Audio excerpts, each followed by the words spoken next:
Hello, everybody. Welcome to the Political Vigilante. My name is Graham Elwood. We are here with the Natural Progressive, who is here because of the $25 Patreon supporter. You too can do that too. It's a great way to support the show and bring information to all of us that I might and other viewers might not be aware of. Chris, it's always great having you on the show. How you doing? Good. How are you, Graham? I'm excellent. I was surfing earlier with Putin, so that was good. We had a really nice Russian conspiracy surf session. That was really great. A little cold right now, isn't it? Yeah, I mean, you know, it was nice. It was like 70 degrees out. The water's like 60, so I'm in a wetsuit.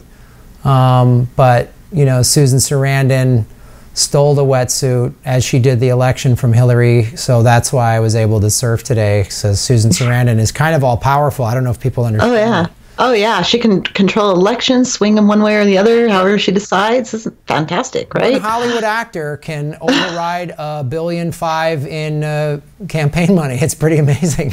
It is very amazing. Well, one of the things that's been so cool about talking to you every month is you bring us a lot of information from Utah, where you live, that obviously, as I say, you know, local stuff also relates to all of us on a national level. We've talked to you before about Bears Ears. We've talked about a lot of different issues. And now, so there's something new just happened with regards to fracking in Utah. A bunch of things happened this past week in Utah. We're going to get to some of them. But so tell everybody what is going on with regard to fracking. Okay, well, apparently on Tuesday they auctioned off 150,000 acres of land that's near most of our monuments, including Bears Ears, Canyonlands, Arches, what was the other one? Canyon of the Ancients and Glen Canyon National Recreation Area, just right within 10 miles. And yeah, they auctioned those off on Tuesday, and there was a protest at the Capitol about that, because that's just god-awful, considering fracking is a huge pollutant, a contributor to the pollutants that we already have. That pollutes the water, it pollutes the air, it pollutes the ground. There's a lot of wilderness areas that they're going to be fracking in that have really sensitive wilderness areas, environments for endangered species like the sage grouse and oh my gosh, there's another one. I don't remember, but yeah, you can look it up. Anyway, there's sensitive wilderness areas that they want to frack in. Well, you know, it's so disappointing that these sensitive wilderness areas really don't want to prevent the American economy from growing, don't you think? Oh yeah, so insensitive of those endangered species. It's get in the way of profit. Yeah, I mean, I don't know where those species get off preventing the 1% from increasing their profits. It's really disturbing, but that's what the liberal media does. It teaches birds how to get in the way of progress. Exactly. I would like to see opening up mining rights in the schools of all of the oil companies' children's schools, and in their backyards. In their backyards. I want to start drilling all their mansions. I want to just start drilling for oil and natural resources, and put a pipeline through their kids' private schools. I just want to do that because it'll be good for America. It'll be good for America's economy. Yeah, and the thing is, they sell this in Utah. They put all over how they're fighting for grazing rights, you know, for the ranchers, and they get the ranchers on board by doing that. And recreational, you know, multi-use is what they say all the time, multi-use. And really, they want the new roads and the utilities and all that brought in for the mining. Right. And that,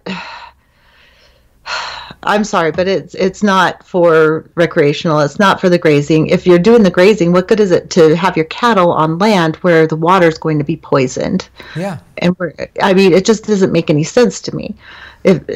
Frankly, it pisses me off.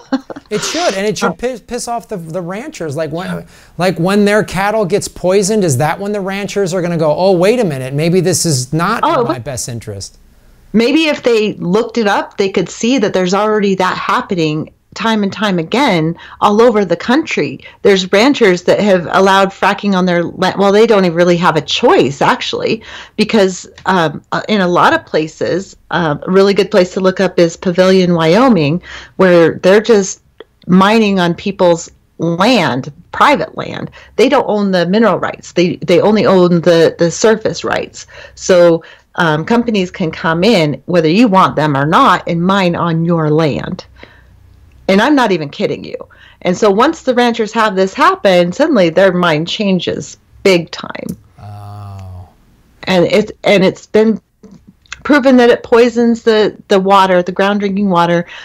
You can look case after case after case. There's places that have allowed or didn't even allow, it was forced on them to mine the minerals or the gas or the oil under their ground if they're fracking, and they end up not even having drinking water, let alone water to bathe in and all that, with all the chemicals in there. And the chemicals that they use are proprietary, so they won't divulge what they are. So when the EPA report, that was the other thing that happened this week, there was an EPA report that came out Thursday that had like the effects of fracking on drinking water.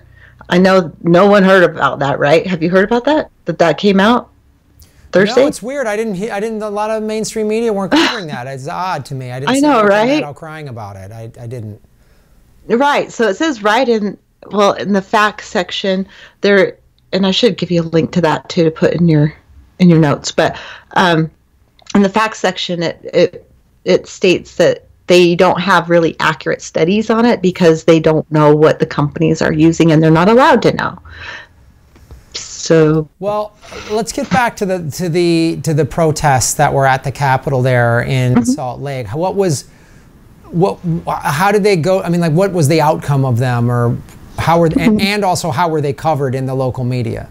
There was 2 stations that I could find that covered it. Channel 2 and Channel 5, I think, covered it. Those were the only 2 stories I could find on the whole thing. Like 2 news channels covered it, and briefly I had to go through and look up other websites to see if I can find any more information on it, and just ended up going down the rabbit hole of looking up. That's how I found the EPA report that was just released and everything. One thing leads to another, and then tons of videos on what the fracking has done and how it works, how they drill down past the water table, and then it just shoots out chemicals and opens up the chemicals that they have in there, opens up like pores in the surface that releases the gas and oil. And actually, way back when, I worked for a company here that did boilers, right? Mm-hmm. It was a boiler company, and I sold parts for them. And they actually were kind of involved in the original development of the process of fracking, which is really sad that I had anything to do with that. But I helped BP with like getting parts for their fracking development, and to experiment with all that. And that makes me sick. I mean, I didn't even think about it. Like at the time, I didn't know what was going on or how devastating it would be to our environment. If I had known, I'd be like, I'm out of here. But Chris, I would not beat yourself up too much. I mean, for several reasons. One, now that you are aware of it, you're not doing that. And also, that's sort of by design. Keep us sort of misinformed, and it's not like you said, well, I could have made the same or better money working for this company that builds wind turbines. There wasn't that opportunity here. That opportunity doesn't exist. It could be if we had a Green New Deal, but it isn't. It hasn't been afforded to you. So, I mean, I understand. I talk to people. I mean, I talk to people who watch the show all the time who say, it's a good job, and then if that job gives you health benefits, you can't quit in this country because we don't have Medicare for all. If we did, then you could actually. If we had Medicare for all and a Green New Deal, people would be like happy and proud to go to work versus I got to take this job. I got to work for this big conglomerate. They're the only ones hiring. I mean, I can't sit here and shame anyone that's like, a worker that needs to just pay their bills when the massive corporations are the ones that are, you know, making this happen. Yeah. Okay. So now you have a list of, what is it? The things they're not are allowed to do. The oil companies and the laws that oil and gas companies are exempt from, the U.S. laws. Okay. Okay. This will shock you. It shocked the hell out of me. I was blown away. Okay. So Clean Water Act. Seriously. Safe Drinking Water Act. Clean Air Act, Resource Conservation and Recovery Act, and also not covered by the Planning and Community Right to Know Act. Wow. Can you send me that? Can you email me that link? Because I will...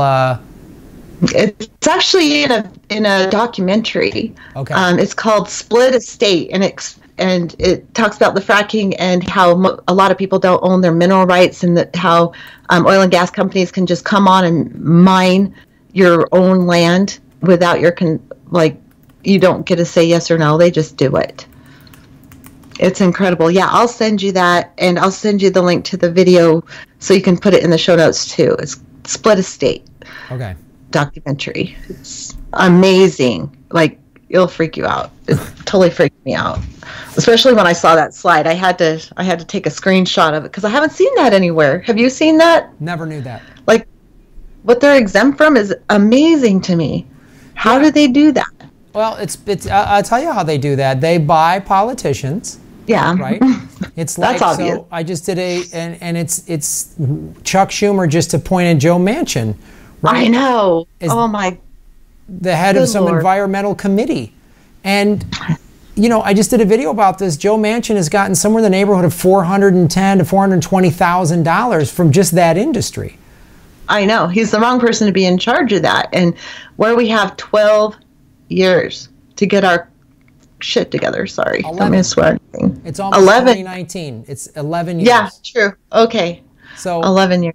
That's what's happening. And this is why it's like, so Chuck Schumer, who's taken more money from Goldman Sachs than any other politician in both parties, then appoints this guy that calls himself a Democrat. That's really just an oil and gas guy. This is a guy that, you know, keeps saying he's supporting coal workers. He's supporting the coal industry. He's not supporting coal workers. If he was going to support coal workers, he would want a Green New Deal in West Virginia so they could close down coal mines and every out-of-work miner would immediately get a good high-paying job with benefits working in the clean energy industry. So, and many other people working in retail or fast food would also have more opportunity. Yeah, in a state that has 50% unemployment. That's Joe Manchin. That's how he serves his constituents. Like, it's unreal. That's you bring up such a great point. If everyone's working, getting good wage, $25, $30 an hour, and health benefits and retirement, then they're spending all this money in their community. Instead, West Virginia has unemployment and an opioid epidemic. And then fast food and some retail jobs could go back to high schoolers. Right. You know, where they're supposed to be, right? That's the thing what minimum wage is supposed to be for high schoolers. They're supposed to just be like a 15-year-old kid learns how to get a job and work part-time. I had a job like that when I was in high school, working for a White Hen Pantry, which I don't even know if they're still around, but they're like a 7-Eleven chain that was sort of in the Chicago area. And great job. I got minimum wage, whatever it was back then, $5 an hour, and you know, I started at $3.35 an hour when I was 12 years old at a gas station. Yeah, and that's what minimum wage was for. So a kid can learn the value of going to work and getting a job and paying their own bills and becoming independent. An adult can't survive on that or the equivalent of that today, $9 an hour. I mean, raising the minimum wage to $15 an hour is great. I'm all for it. But I couldn't survive on 15. No way. I can't survive on 15. No. I don't know how anyone does. You can't feed a family on 15. No way. I mean, there's no way. Well, I'm in a 2-income household. So, yeah, but if I lost my job, we'd be toast. Yep. And I can't go to work for a minimum wage job if I lost my job. We wouldn't be able to, we'd have to move into a trailer home or something, you know, I mean, and that's not the American dream. No. It's just not. We work our butts off to have what we have. We work our butts off to barely get by while Joe Manchin and the gang get whatever they want, and then they, you know, they're all bought and paid for, so then they pass all the, it's people like Joe Manchin that passed this legislation that listed off all the things you just said that they're exempt from. That's how that happens. Yeah, well, that happened in Bush years. That was the energy bill that Bush passed, is when that all happened. That was all included in that. Well, at least the super law or whatever, it was in there. And the other ones, yeah, I think they all happened during the Bush administration, those particular things. Not that Clinton and Obama didn't do their share of crap, because they did. Here's what happened during the Bush years, right? And you make good points. Clinton and Obama did plenty of deregulation. But during the Bush years, all I heard, and this is going to sound familiar, was anyone but Bush. He's awful. We just got to get him out of there. So then that sounds very familiar. Yeah, sounds very familiar, doesn't it? So then it's like, we just got to get any Democrat in there. And who do we get in there? People like Heidi Heitkamp, who've taken a bunch of money. I mean, she just lost her seat, thankfully. But Joe Manchin and Heidi Heitkamp, these so-called Democrats. Yeah, Joe Manchin didn't lose his seat, unfortunately. Nope. That was sad. That was sad. It was real sad. If anyone needs to be primaried, it's that guy. But that's what we're up against. And they have so much money to run these very sophisticated campaigns, you know, and you got to hope that the person has the kind of charisma and political savvy like Bernie Sanders does to get a grassroots thing. But that's a hard thing to you can't just pull that out of thin air.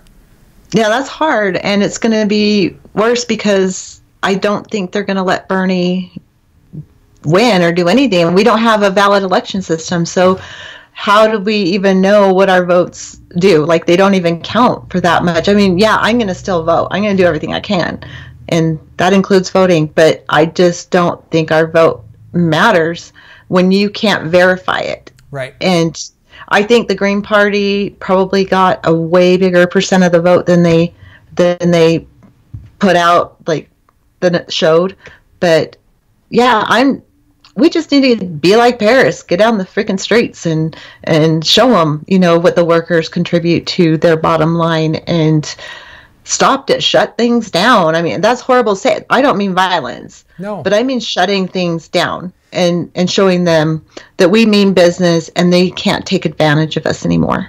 It's a great point that you bring up, and it would be great if America started its own yellow vests and that sort of level of organization where you can get 2,000 cities to coordinate. I mean, I'll give you an example. With Democrats, Republicans, Libertarians, everybody. We have the same goals. Yep.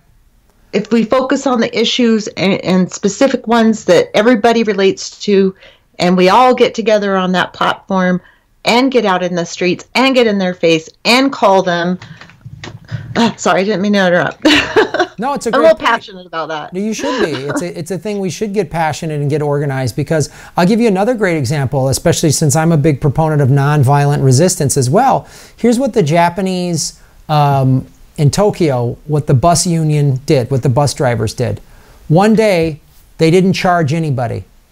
I know, I love that. Right? They kept the buses going because there's elderly and people needing to get, you know, who need their jobs. You know? Yeah. People need to get to work. So that's what they didn't punish the citizens of Tokyo. They punished the owners of the company.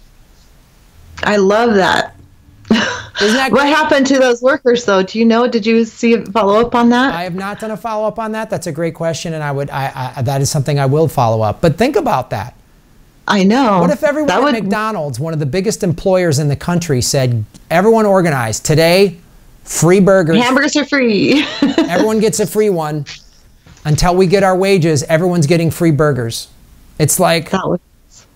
And if you coordinated that with every McDonald's around the country, or every Walmart around the country, or every... Look what the Amazon... They can't fire everybody. I mean, they'd have to shut down. They can't fire everybody. That's the point. That's why the French made Macron, or Macron, however you say his name, they made him buckle, man.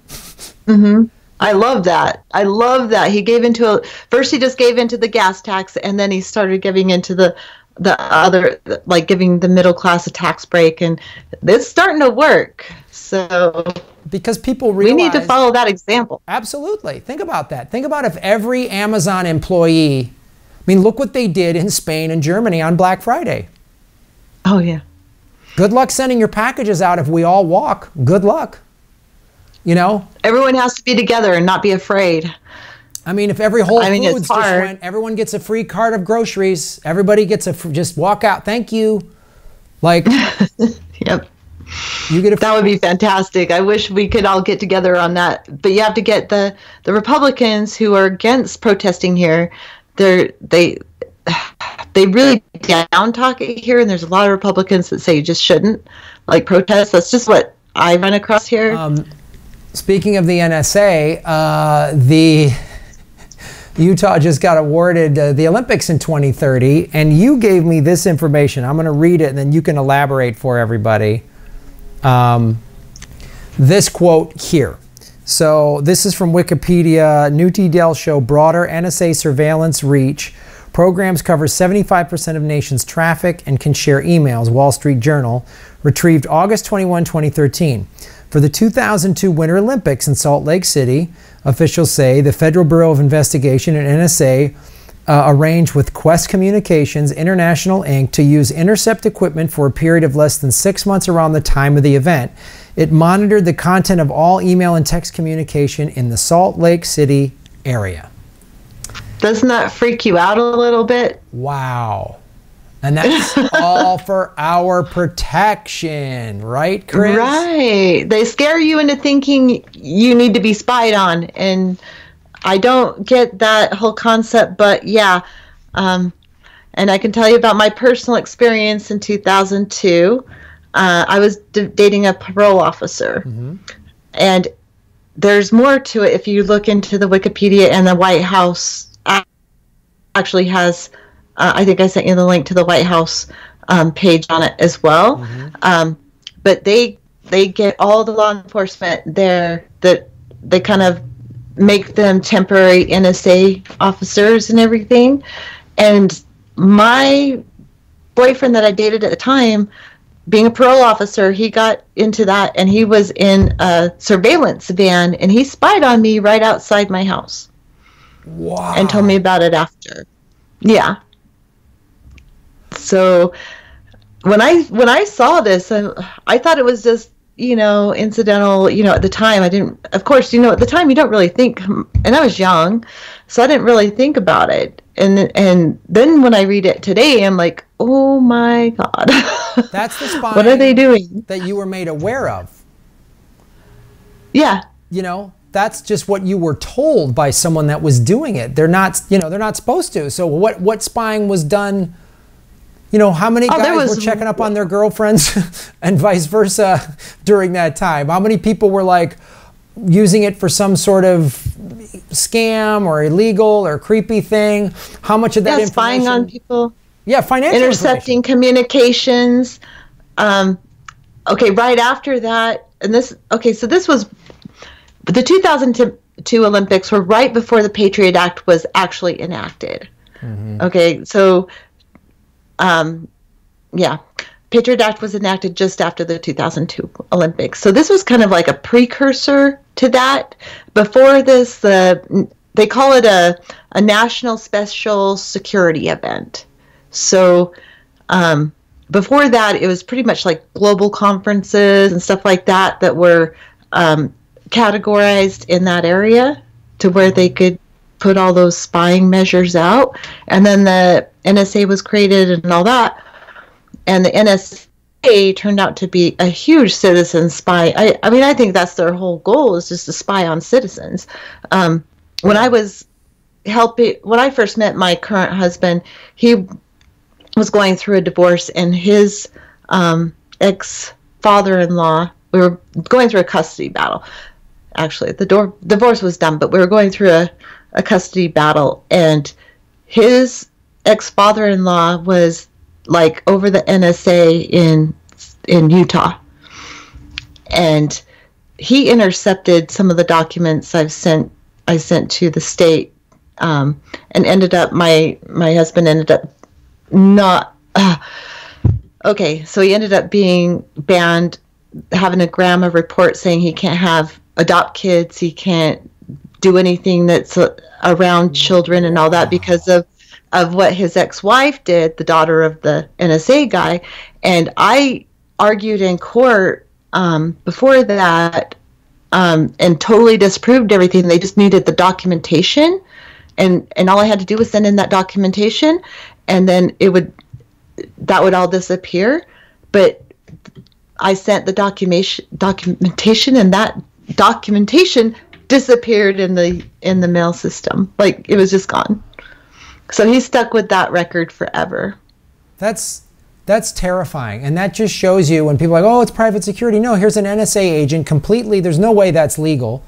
That guy should be fired. And oh, no. We went up to his boss and everything else because he also had us spied on. During the custody battle, he had people following us and everything to a point where you were just crazy paranoid about everything that happened. And it actually happened. I mean, we caught people sitting across from our yard with binoculars, and then later in court they had like license plates of people that were parked in our driveway. It was wow. It's scary, man. You know, some of the interviews I've done talking to Susie Dawson about WikiLeaks Vault 7 really reveals the NSA's end game is they want to surveil and control the entire planet. That's their game. Mm-hmm. And this proves it, and it's written in black and white. It's on the White House page, like on their website, and it's in Wikipedia. It's there, you know, black and white. Wow. They're spying on us big time. And my personal experience is it's not just people who are terrorists or want to be terrorists or whatever. It's anybody. And once they have that power, the individual can use it for whatever they want in their own personal life. And I'm sorry that's disgusting. And I just want to blast that out, that people need to hold their ground on privacy issues. Mm-hmm. Yeah, that's what the NSA is doing. It's pretty terrifying. So, Chris, I really appreciate you bringing all of this to our attention, the fracking exemptions from the oil companies, and the fact that I'm sorry that they're opening up fracking near all these or in these national monuments. It's disgusting. In Utah. And anyone out there watching, well, first, if you live in Utah, I would contact your representatives. And secondly, if you don't live in Utah, they can do this in your state. You know, Energy Partners is building a pipeline in Louisiana, and the people that are protesting it are being called environmental terrorists. Mm-hmm. So if you want drinkable water, you are now a terrorist. Mm-hmm. And don't forget UPAC and Southern Utah Wilderness Alliance. If you want to help out, donating to either one of them helps out. They're both fighting it. So yeah, that's great. UPAC and what was the other one? Southern Utah Wilderness Alliance, SUWA, SUWA. Okay. I'll put the link of both those organizations in the show notes. That's a great way to do it too, because they're fighting this legally. They're fighting this in the courts, which is one of the ways we have to resist. So even if you're living wherever in the world, a little donation to that can definitely help out. So, well, Chris, thank you so much, and thank you to everybody for watching the show. Progressive Comedy Tour. We're coming to Florida. We're in January. We're also coming to Utah in May. May, yay! Got my tickets. Nice. The 11th and 12th. The 11th we're doing Progressive Comedy Tour. The 12th we're doing Political Vigilante Live, and then the 13th we're going to Boise. We don't have the ticket link for Boise yet, but it'll be there. We've added all kinds of dates: Fort Worth, Houston, New Orleans, Pensacola. So, you know, support the tour in any way that you can, and they're all available at GrahamElwood.com. Chris, thank you so much, and we appreciate all the hard work you do to bring us this information. Thank you, Graham. All right, bye-bye.